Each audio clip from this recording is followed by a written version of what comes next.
Valley Scene. I'm Kara Keller. And I'm Matt Wilson.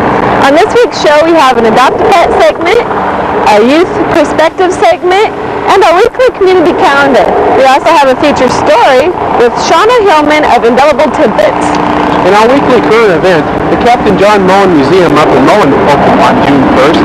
They take you there not only to visit the story of Mullen, but a piece of Americana. Located on Earl Street in downtown Mullen, the Mullen Museum sits in the Old Liberty Theater. In 1984, the museum started to take shape. Helen Dooling and Evelyn Smith, the museum's curators, remember how it all got started. The Historical Society was started before we had the museum, and in the fall of 1984, Bud Kosky instigated. Bud Kosky, I guess Harry Magnuson approached him, and then Bud Kosky, I know, approached me at a party, and I think, or at something, and he did too, and we just got different people involved, and that's how we got started. Yes, I wasn't there in the very first place. We were meeting in the morning club and just trying to get something going. I think it was at someone's reception or something that he said Harry Magnuson had approached us about having a museum because we had so many historical buildings in Mullen, and that's when Harry was, I imagine he still is, involved in many of the historical buildings around and trying to keep Mullen restored. The museum building itself has quite a few memories as the Old Liberty Theater. Well, I don't know, we used to have Pal Day on Saturday. I think we got in with the Pal, was it for 15 cents, I think, another time 25 cents, but I was trying to think the last time. Should have caught Butch. She talks about it all the time. I thought that you paid a dime to get in the show. For another nickel you got to take your pal or something like that. You know, I don't really remember the prices, but I know when we were first married, that's every change of show, we had to go to the show, and I think everybody in Mullen did too. The place was always packed. That was a thing of entertainment. The museum includes pieces from 100 years ago to the present, from all over the Silver Valley, memorabilia from prominent valley families. And another thing I think is fascinating were the wedding dresses. Like we had that one wedding dress down there in pink was Mrs. Archie McPhail's wedding dress, and that was early 1900s. About 1912. 1912, it's way back there behind the lantern, by the piano.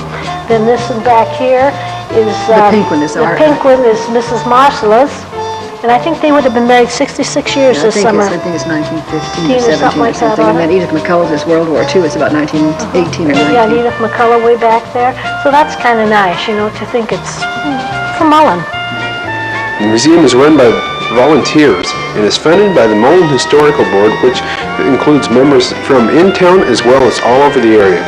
The museum also gets funds from a county levy. All right. Everything is gotten through. Our money is just donations. And we also have a memorial board. Don't forget that. Oh, yes. Well, not only that, but we also participate in county levy. So, I mean, the county levy gives us some money every year. Okay. Twice a year we get money from that, depending on how the taxes have turned out. Many people have been to the museum in the last season. I said how interesting it is, even when they have been to other museums. And I think because it strikes a note in their past. When you look back and young people, well, the other day I pointed out, let's see, what to the young fellow who'd never seen, the Stereopticon. There are several sections to the display, including the bar exhibit, school memorabilia, historical home pieces, a fire department exhibit, along with many pieces from World War I, including an authentic World War I uniform. The museum includes many mining pieces, many of which are from the old Morning Mine. There are numerous newspapers and magazines that adorn the museum that guests can read, and there are many other exhibits that are too much to mention.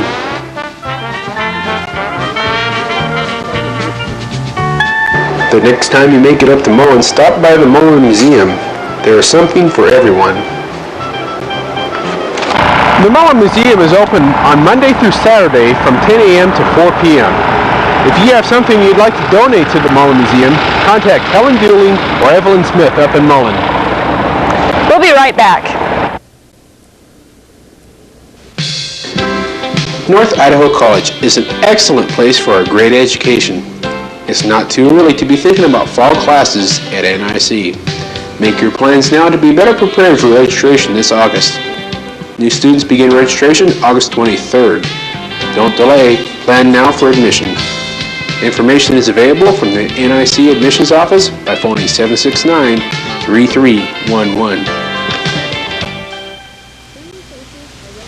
We tell them there are some pizza factory. Everywhere you look, you see a happy face. Every bite you take is an awesome taste. Everybody knows it's a family kind of place. We tell them there are some pizza factory. When it comes to food and fun, we have the right ingredients for all ages. Pizza Factory. Visit us soon. We tell them there are some pizza factory.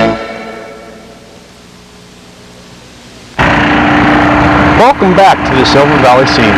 For this week's Adopt a Pet segment, we went to the Silver Valley Veterinary Clinic in Pinehurst. Hello, I'm Dr. Walker at the Silver Valley Veterinary Clinic in Pinehurst, Idaho. We're located on 106 North Dyke Road. We are a mixed animal practice, and both Dr. Haas and I have been here for 3.5 years now. The clinic here has been here for 13 years. It was previously owned by another individual. We have a lot of abandoned pets that need a home. We also have a problem in Shoshone County in the sense that we have no organized, as far as funded by the county humane shelter, and that becomes a problem. There is a private, non-profit humane society that does a very good job, but they can only do so much with the funding they have.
If you need help finding a home for a pet, please contact me, Tara Keller, at Westar Cable, and I'll see what I can do. The weekly community calendar is up next on the Silver Valley Scene. Good news!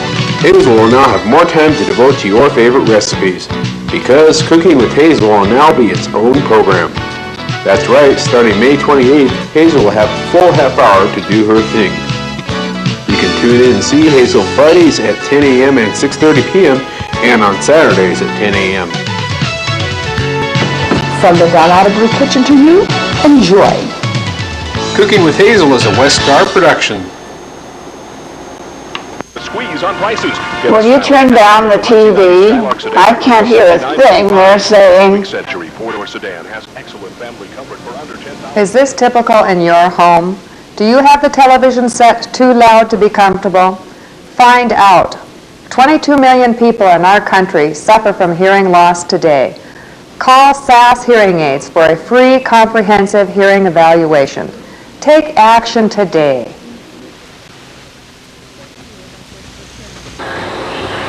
And here's your community calendar for this week here on the Silver Valley Scene.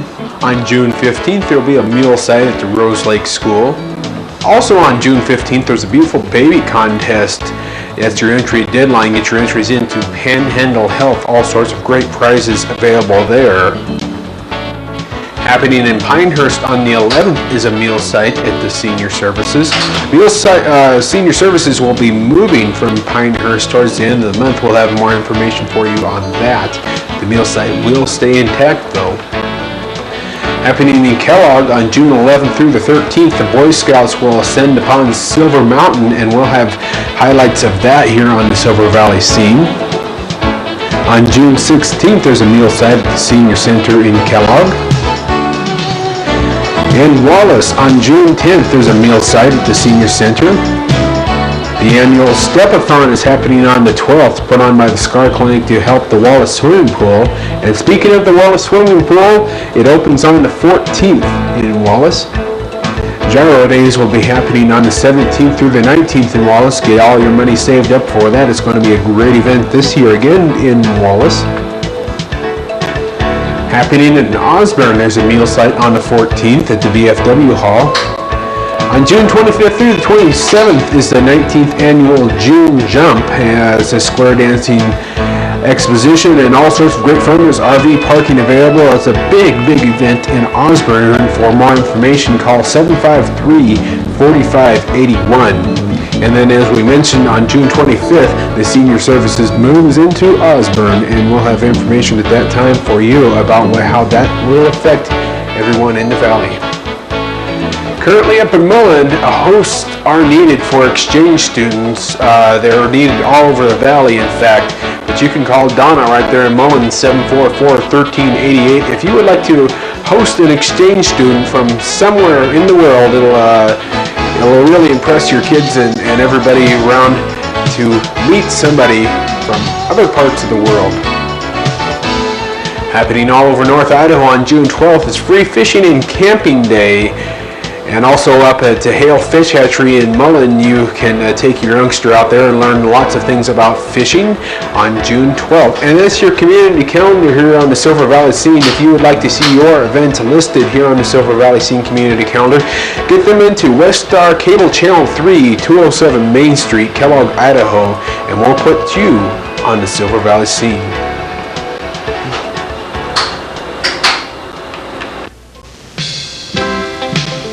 There's something new in historic Wallace. The Brooks Hotel invites you to come dine at their newly finished restaurant. Friendly faces are ready to serve you. Choose from a variety of menu items or try their fresh salad and soup bar. Then meet your friends for a cocktail in their newly finished lounge.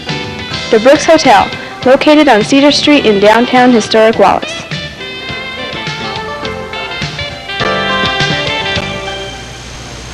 Hey, folks all over America trust their homes to Ace Paint. Here's why. We make our own. It's premium quality. Your satisfaction's guaranteed. Catering to the contractor as well as the do-it-yourselfer. A trained crew of professionals ready to help with over 1,000 color selections. At Ace Hardware in Kellogg, paint is always on sale. Always. Hey, Ace is America's place for quality paint.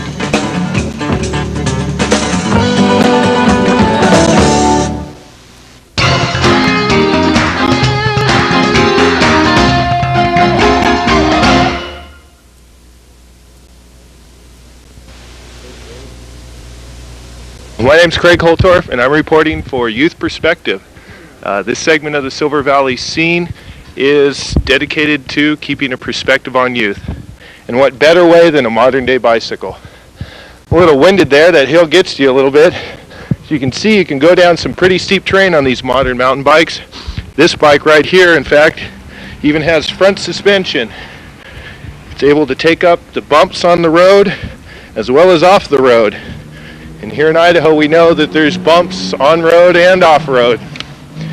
It's part of making bicycling more comfortable, and that's why we're seeing a bigger turnout than ever at some of the events around the area. This last weekend, the Moon Saddle Bicycle Club had a group ride in trail maintenance up on Lookout, and I was able to go over to Mount Spokane and check out the race action. The Washington, Idaho, Montana Tri-State Mountain Bike Race Series had its first race this weekend, and there was upwards of 300 people at Mount Spokane. It was a lot of fun. There was a lot of good friendships made, people talking about new trails to ride, groups getting together. So it's not just about racing, it's about getting together with fellow enthusiasts of bicycle riding. We're going to kick this segment off. I'm going to make this a series, and we will be talking a little bit about bike maintenance, and that's part of having fun on a bicycle, because if the bike isn't rolling right, then you're not going to have as much fun as you could, and possibly might even be dangerous. First thing to safe bicycle riding is a helmet. You got to have a helmet on to protect your brain, because with the brain you can keep riding these things. Without, well, it's not a lot of fun. We'll see some crashes later on, and I think you'll agree that helmets do their part to protect the occasional accident that we might come across. Second most important thing to a safe bicycle past the helmet is the brakes.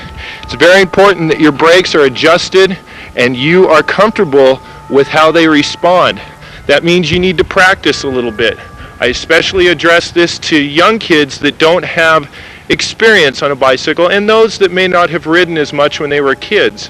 To go to a playground or someplace where you can practice stopping in a hurry, turning, and you'll want to watch out for loose conditions.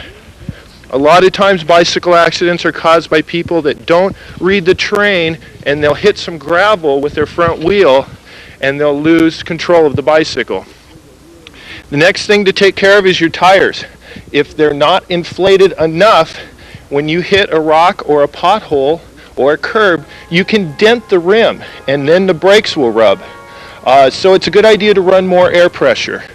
If your bicycle, normally you've ridden it with less air pressure, you will have to take some time to get used to it, because when you put more air in the tire, the bike is going to try to skid easier when you hit adverse conditions such as sand or gravel on the roadway or off on the back roads. We have a wealth of riding area here. I'm going to come to you next week again with some more tips on mountain bikes, and we'll take a look into the sport in all aspects. But right now, let's take a look at some racing at Mount Spokane.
Was it worth it? Yeah, it was. All right.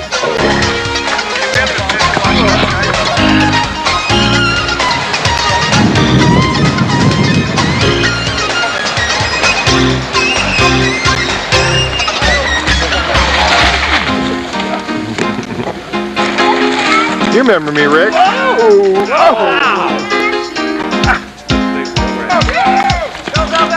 Whoa!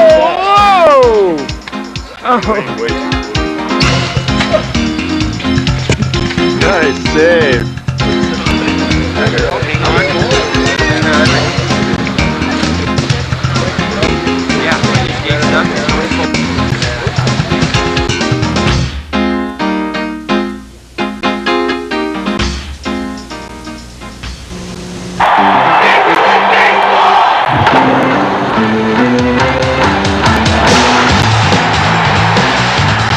big excitement.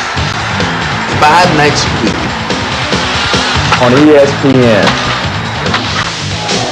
Cohol Pharmacy, Ace Hardware, Hegadon Directories, Maverick Towing, and the Brooks Hotel are the exclusive local advertisers on Westar's presentation of ESPN's baseball telecasts.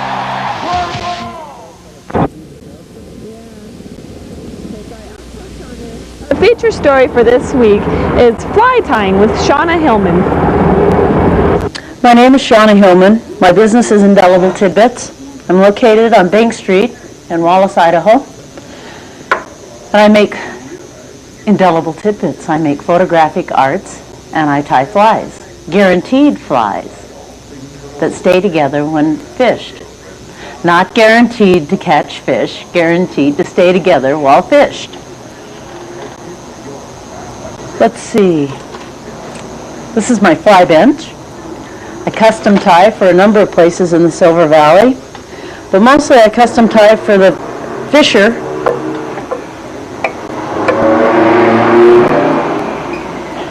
in the area and the Northwest. I tie from dry flies up to bass bugs and streamers. I tie a few salmon flies, and I tie a few steelhead flies and a few trolling flies, but mostly I tie dry flies. Now we'll tie a fly. Get rid of the yolk here. I'm going to put down a base of lacquer. Just because it's in a fingernail polish bottle doesn't necessarily make a fingernail polish. And flies only have one knot in them. And this is a little polypropylene yarn, which is waterproof also. So we're going to tie that on here. And the dimensions of flies always go from the barb up to the eye, and nothing is ever longer than the shank of the hook. And this feather will become some ribbing. So I'll get back up here. Now it's held on securely. I'm going to wrap the polypropylene dubbing around it. This is going to make a yellow body.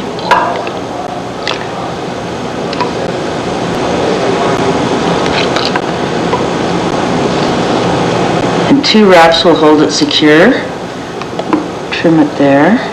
Put my hackle pliers on the palmer feather. This one comes around here.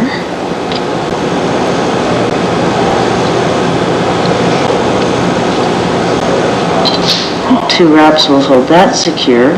This is something that makes an indelible tidbit fly valuable in that I put a knot right here at the top of the body, and then when I sell you this fly, I guarantee that the hackle will stay tied. If it doesn't, I'll either retie it or replace the fly. So the knot right there saves it. Okay, so I measured that deer hair so it won't be any longer than the shank of the hook. And then I'll cut it at an angle. And now I'll wrap it on.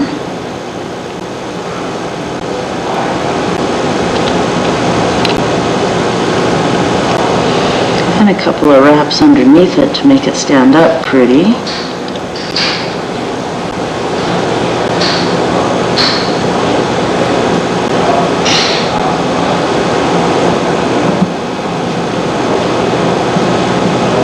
I'm going to tie in the hackle. 2 feathers makes a hackle. I need to trim this little spot here.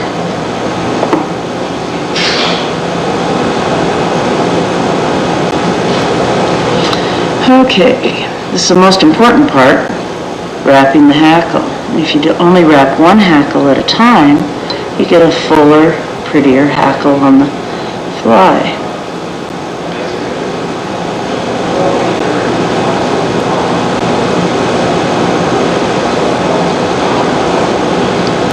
Another 2 wraps will hold this one in place while I wrap the other hackle around it.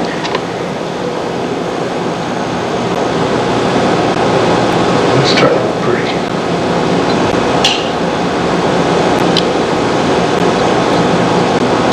Whoops, down.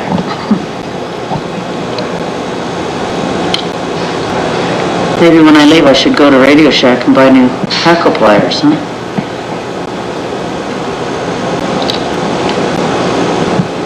As with all things, you know, if you buy it labeled fly tying, it's more expensive. You know how that goes. So if you can find usable materials and tools that are less, then that's all the better. This is called a whip finish.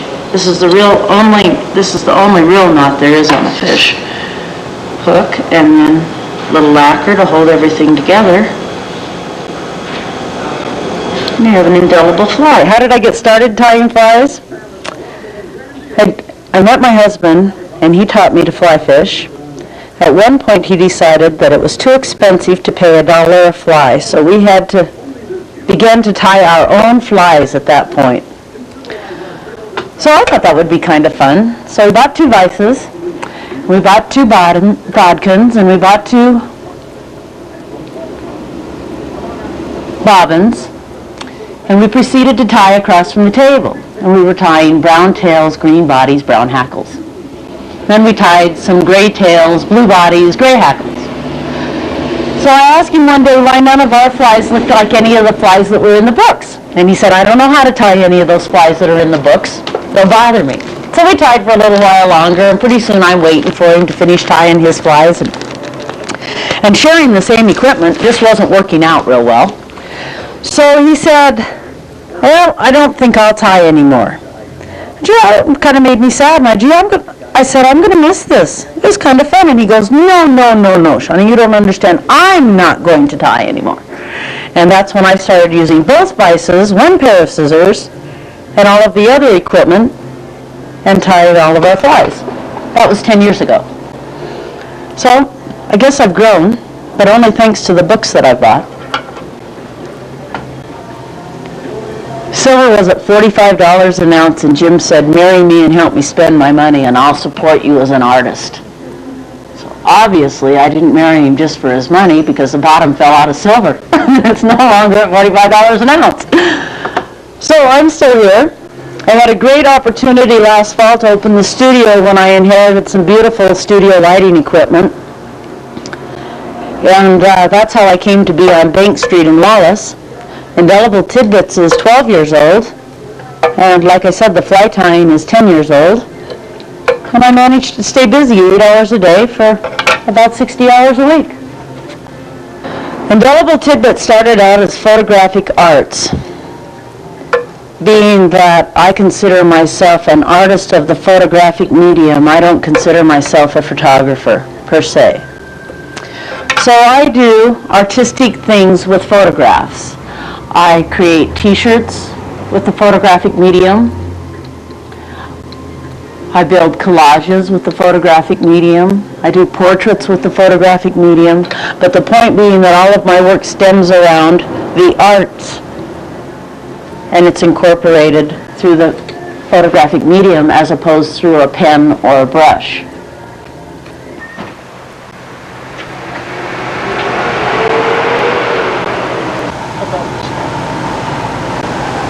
Now we want another basket. Okay. Let's see. I got basic mosquitoes. Shauna also makes earrings out of her flies, which can be found at various gift shops. Join us next time on the Silver Valley Scene when we visit the Boy Scouts up on Silver Mountain, and we'll find out about a women's defense class happening at Sunnyside Elementary. Watch West Star Cable Channel 3 for more local programming. We have Cooking with Hazel, Outdoor Outlook, Creative Impressions, Seniors Issues and Answers, and of course your Silver Valley Scene. If you'd like more information, stop by the Kellogg or Osborne office and pick up our local programming schedule. For the Silver Valley Scene, I'm Matt Wilson. And I'm Kara Keller.